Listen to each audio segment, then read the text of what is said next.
Hello everybody, and this is another Wrestling Wizards video. Now I know I'm doing two a day, and I did two a day on Monday, but you know, just crap out these videos, let you guys watch and get as much entertainment as you can while you're just waiting for something to happen. Just, hey, go on YouTube, watch the Wrestling Wizards. Don't forget to subscribe, don't forget to like, don't forget to comment. Your feedback and your support means everything to us here. Now on to the video. You probably see the title, and it says WWF F, not E, F, SummerSlam 2000 review. Now you're wondering, how can he review this pay-per-view? Like, does he have videotape? No.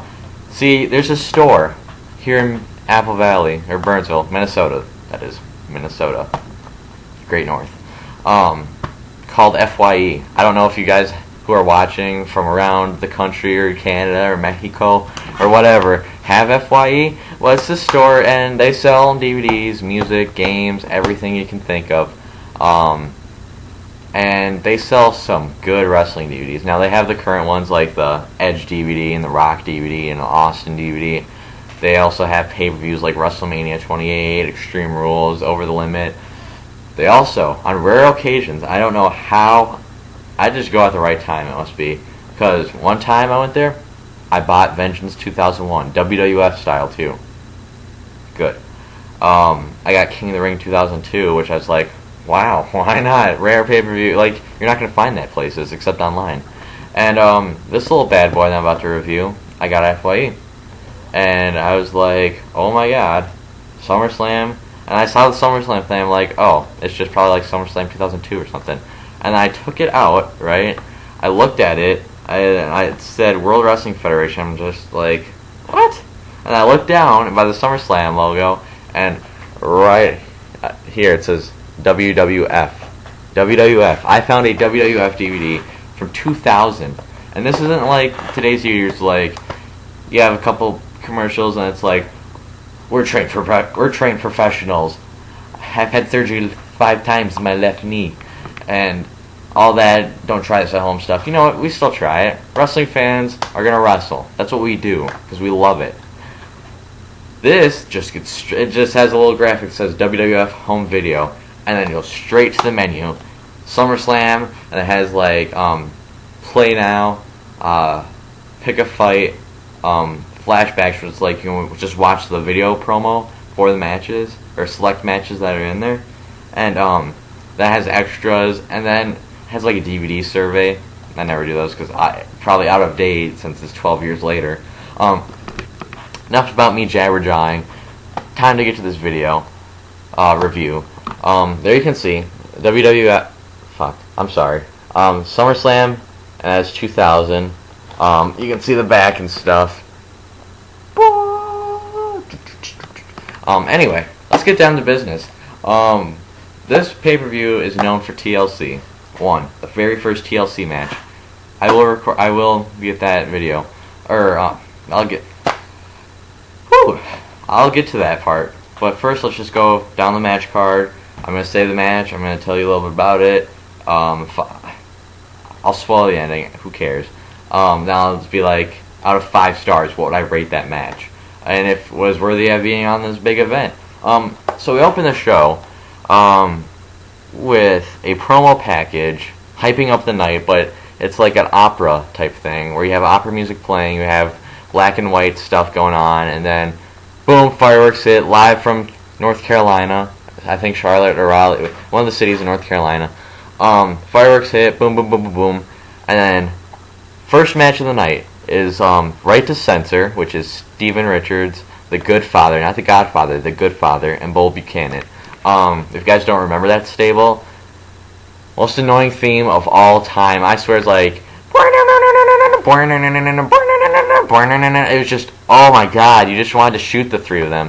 I mean, this is a great group, don't get me wrong, great heel group, because they had that annoying theme, and they had censored, at that time of the Attitude Era, and you had a group that came in and just censored everything, like, oh my god, these people are freaking the worst, like, lynch them in the parking lot. Steven Richards was the most hated guy in WWF at this time, I would say. Him and the Good Father too, because this is right around the time where the Good Father went from the Godfather to the Good Father and started beating up the old hoes, and then There's a campaign like Save the Hose. Victoria, now known as Tara in TNA, was one of the hoes. True story. She's even on this DVD. But yeah, it was Right to Censor versus Too Cool and Rikishi. Now, I like Too Cool. I don't like them with Rikishi though. I know everyone's like, "Oh, the dance is so cool," but you know they didn't need Rikishi. Too Cool alone were a great tag team. Did not need Rikishi. He only teamed with them a couple of months too before he revealed that he ran over Austin back in '99. So yeah, this match starts out. It's your basic multi-man tag match with mid-carders. And that's the good thing about this pay-per-view too. No such thing as jobbers in the Attitude Era. Just mid-carders and main eventers and divas, which was really good. I mean, nowadays we have Trent Beretta jobbing to Ryback. You have Kurt Hawkins jobbing to Ryback. You have Tyler Rex jobbing to Ryback. You have Drew McIntyre jobbing to Ryback. You have freaking Kyle Owens and Jacob Matthews. I'm just making up jobber names now, but you just have random jobbers in matches. You didn't see that back then. Anyway, so you get to the match. Right to Censor and Too Cool and with Rikishi. Starts out kind of slow, to be honest. Not the best match, and shouldn't have opened this pay-per-view. I think it was the last add-on match to last second, announced the day before on WWF.com. Yeah, it ended with Scotty 2 Hotty going for the worm. Everyone was like, "Yeah, the worm! W-O-R-M!" And then, bam! Stevie kick. Steven Richards pins Scotty 2 Hotty, and Right to Censor wins the first match of the night. What I'd rate this match, definitely shouldn't have been on the pay-per-view. I mean, they had heat back then. It should have been a heat match. I'd give it 2 out of 5. No, I give it 1.5 out of 5. Wasn't a good match. Up next, you have a good feud going.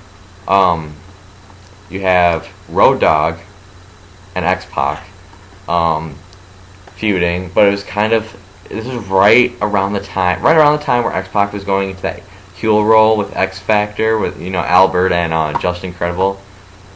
You guys probably don't even remember who that is. They were just a one-hit wonder. The feud was that they were good buddies and all, and that they would beat each other over and over. They would try to one-up each other in ways, try to prove who was the better guy on the team. And it culminated where X-Pac became the heel, walking out on Road Dogg matches. Then the SmackDown before, Road Dogg walked down X-Pac when he was getting decimated by Kane. And so basically, you didn't know who to cheer for, and you didn't know who to boo in this match, really. The crowd was pro Road Dogg that night. Definitely anti X-Pac. Road Dogg came out the victor. Road Dogg beat X-Pac. I don't remember this match. I watched it because I watched this DVD right when I got it. I mean, I got home, I was like, "Oh my God, SummerSlam!" I watched it on the big screen right over there. Plugged it into my Xbox and just went away on WWF memory lane. But yeah, didn't start out slow start to a good pay-per-view. The first couple matches were just boring. I'm gonna go on a limb and say they were boring, and then it started to really pick up later in the night. So yeah, Road Dogg won that match. I'd give that a 2 out of 5. Next match we have in 2008 SummerSlam they called it an Adam Lee original, where they had Kofi Kingston team with Mickie James against Glamorella. Both titles were on the line. Well, they did something like this, a mixed tag team match. It was Val Venus, the Intercontinental Champion, teaming with Trish Stratus against Eddie Guerrero and Chyna. No women's title on the line, so it's just the IC titles on the line. Anyone who got the pin would become champion. So Trish Stratus could have became Intercontinental Champion. She didn't, but she could have. Then you have Eddie Guerrero Eddie Guerrero and Chyna were in that little relationship thing, he was gaining her trust, and then he eventually turned on her later. Not pretty forgettable match. I thought Eddie, before I watched this, I thought Eddie Guerrero was the one that won the belt, but no, Chyna became a 3-time Intercontinental Champion. Did not know that. I learn something new every day. I may be the wrestling wizard, but I still know. I still learn stuff every day. But yeah, I'd say another 2 out of 5. A lot of these matches were 2 out of 5. Next we get to a match that we finally got to a match with some hype behind it. We got Taz, who is the heel, against Jerry Lawler, who is the heel announcer, but they turned him face in a way. Like, you know how Lawler was always that guy who would cheer for the heels, but yet he would get cheered when he would come out to commentate. If you've been to a live show, you've noticed before the show people are like, Jerry, Jerry, when he comes out. But yeah, this match was hardcore. Like, this was a pretty good match for these two guys. Not a pretty good match, but for these two guys, it was a good match. It was basically Taz started making fun of JR, and this is a funny part. In the promo packet, in the hype up their match, the first glimpse of them having a rivalry, JR, I think Taz like held a choke on Al Snow or someone. Taz was like, "Oh, this guy's a thug. He ain't nothing but thug life." And then Taz was like, when next Monday he was like, "You want to say something, JR? Huh? You want to get my face? Huh?" And he's like, "You can't touch me." And then the next week on Raw, he's like, "JR, I ought to smack you right in the face, but looks like God beat me to it." And I was just like, damn. Wow, that was pretty harsh. Because, you know, JR has that the face. I'm sorry, that was a mean thing to say. I'm sorry, JR. You're my favorite announcer. So King was just like, you know what, screw you, Taz, and he just knocked him out. We get to the match. Taz comes out with a cowboy hat and glasses and a cane, mocking JR. So Lawler then the match starts. Lawler beats him down in the entranceway. Pretty normal paced match, I'd say. It wasn't too slow, it wasn't too fast. How the match ended, referee got knocked down, right? Taz locked in the Taz mission on Lawler. Lawler was about to tap, but the referee was down. I don't know why back then, but they had a candy jar, randomly placed candy jar at the table. JR grabbed it, got off the announce table. Oh, JR was doing this match solo commentary, which is phenomenal. They should have just had him do that whole show, because King wasn't really needed. I mean, I know he helps out in a way. JR grabbed the thing, candy jar, nailed Taz in the head, glass everywhere. 1, 2, 3, Lawler wins. I'd say 2.5 out of 5. It wasn't too bad, but it wasn't too good either at the same time.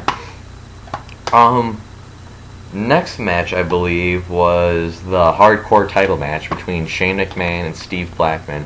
McMahon was champion, and I think we all know what had happened at this event.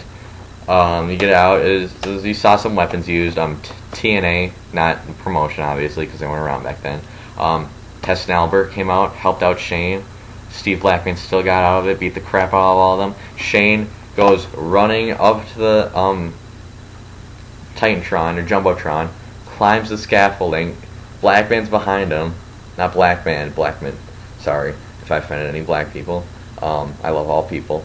And he had the kendo stick, right? And he just hits Shane a couple times, and then he hits Shane one more time. Shane falls like 16, 17 feet onto one of their, I don't even know, a platform type thing that imploded in. And everyone's like, holy shit, holy shit, holy shit. And Blackman drops the elbow. And then 1, 2, 3, Blackman's your new hardcore champion. I'd say also 2.5. It was good for it was every hardcore match. I mean, you can't go wrong with hardcore. ECW, ECW, ECW. And then the next match. The next match, which next to TLC, this was the second best match of the night. You're already internet fans. You're just gonna be like, oh my god, I gotta get this pay-per-view after this. Chris Benoit, Chris Jericho, 2 out of 3 falls match. If you have not seen this match, I recommend you go on YouTube, you could just watch this match. It's phenomenal, great match. Chris Benoit is the heel, but he's like one of those he's like an Austin type heel where you can't boo him. He's just that good. You cannot boo Chris Benoit while he's a wrestler. I mean, yeah, we're not gonna go into that. Chris Jericho They had great build up to this match where Benoit was just vicious and the corporate kiss ass of Shane McMahon. And Benoit at one point threw in the parking lot, got the garage door, and Jericho's down there, and he just slammed the garage door onto Jericho. And then Jericho came out with some videos and he rhymed some stuff. Anyway, this match, we saw freaking tombstones, we saw power bombs, we saw lion salts, we saw cross faces, we saw enziguris, we saw walls of Jericho, we saw every possible thing. These guys put it all in their match. Benoit won the first fall with a crossface, which surprised me because it was so early in the match, and they're right in the middle of the ring, and Jericho had nowhere to go, so he was just like, whatever. Jericho won with the walls of Jericho. Was it the walls of Jericho? Yeah, it was the walls of Jericho for the second fall. Then the third fall, Jericho, I don't know what the name of the move is, but he like rolls him up in a way, and then the referee's like, 1, 2. Benoit rolls back over on top of Jericho and grabs the rope. Referee counts 3. Chris Benoit beats Chris Jericho in cheap fashion. This match, 4 out of 5. Great match. Phenomenal match. And next, we get to the TLC. Edge Christian, Jeff Hardy, Dudley Boyz. What more can I say? You know what? Match of the night. 5 out of 5. 5-star classic. That match was. We saw so much good stuff in this match. We saw Lita take a spear. We saw Hardy swanton off the ladder. Bubba moving out of the way, going through the table. We saw Matt Hardy on like a 20-foot ladder going to grab the belt. Devon just pushes the ladder back. Hardy just goes through 2 tables. Edge and Christian ended up winning this match. In the Hardy Boys' home state, no less. That was good. I mean, everyone was like, oh yeah, the Hardy. Why not? Because you know people win their home state. I mean, you see freaking, let's see, what's a good example? CM Punk versus John Cena. Oh yeah, we're in Punk's hometown. Punk's leaving. He's definitely going to win the belt. It's predictable. But this time, no one saw Edge and Christian winning. Why would they win? They're from Canada. That's so far away from North Carolina. The Dudley Boys are from Dudleyville, which we don't know where the hell that is still. I will find that on a map though. Rest assured, I will find parts unknown, and I will find Dudleyville. I guarantee. And so yeah, basically a great match. So many spots in this match, so many table crashes and ladder hits and chair shots. 5 out of 5, match of the night. Then we get to, this is a great match for, I love this match. The first ever Thong Stinky Face match between the Cat, accompanied by Al Snow, head, against Terry, with Perry Saturn, who was the European champion. That's why he wasn't wrestling, because he's managing Terry. What more can I say? 2 smoking women in their underwear, sticking their butts in each other's faces. What more can you, I mean... but in all seriousness, it was nice. I mean, for someone our age and stuff to watch back at that time. Obviously, I wasn't how old I am now back then, because that's 12 years ago. I was only 4 12 years ago, so I probably didn't even watch this pay-per-view 12 years ago. Who knows? But yeah, in all seriousness, it was a fast match with 3 moves. All it was just eye candy for all the testosterone-filled men in the audience. So yeah, like a 0.5 out of 5, but it's still 0.5, not 5. Don't get me wrong. 0.5 out of 5. Yeah. Anyway, thank you WWF for at least giving me that on this DVD to watch. Then we get Kane and Undertaker. This match had like 2 weeks of build. It was just a way to get them on the card.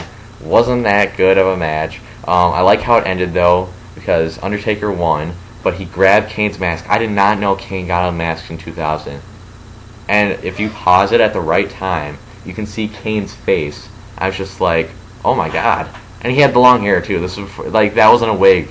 I think it was a wig up into, I think when he unmasked it was a wig. But before that, he was just like, you know what, I'm gonna grow my hair out. And he did. He got it like down to here. Anyway, not the best of matches. I would say 2 out of 5. But yeah, that's pretty much it for that match. Then we get to the main event that had a lot of build-up. You have Kurt Angle, who is who is just friends with Stephanie McMahon, who is married to Triple H on TV at the time, not in real life. I think they got married in like 2004, 2005. Then he's the King of the Ring winner too, so he's on a roll. He is hot right now. Triple H, there's